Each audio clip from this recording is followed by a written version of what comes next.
मी तर सत्य बोललो होतो. ज्या पद्धतीनं आमच्या नगरसेवक मतदारांना लोभ दाखवण्याचा प्रयत्न होत आहे ते मी सत्य बाहेर आणलं होतं.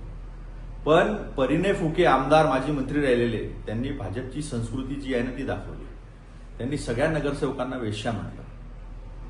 आता हे सगळं बाईट दिलेली आहे त्यांनी. एका चॅनलला एका वाहिनीला बाईट दिलेली आहे. आज राजीव गांधींच्या काँग्रेसच्या प्रयत्नांमुळे 50% आरक्षण हे महिलांना दिलं आहे. 50% आमच्या आया बहिणी आमच्या मावल्या आहेत. आणि हे महाशय म्हणतात की नगरसेवक हे वेश्या आहेत का? अशा पद्धतीने विचार करणं ही यांची संस्कृती दाखवते. तसंही सगळ्या बलात्कारांच्या मागे उभे राहिलेले आहे ब्रजभूषण शरण सिंग पासून प्रज्वल रेवन्नापर्यंत.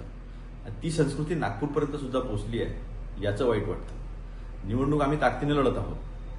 आम्हाला पाठिंबा मिळतो आहे आणि त्याच्या भीतीपोटी हे सगळ्या लोकांना सरीला घेऊन चालले आणि खोटं काय बोलतात की नगरसेवक स्वतः पैसे खर्च करतात. सामूहिक रिझर्वेशन आहे. लोकांना यांना वाटतं की लोकांना कळतच नाही, जनतेला काही समजतच नाही.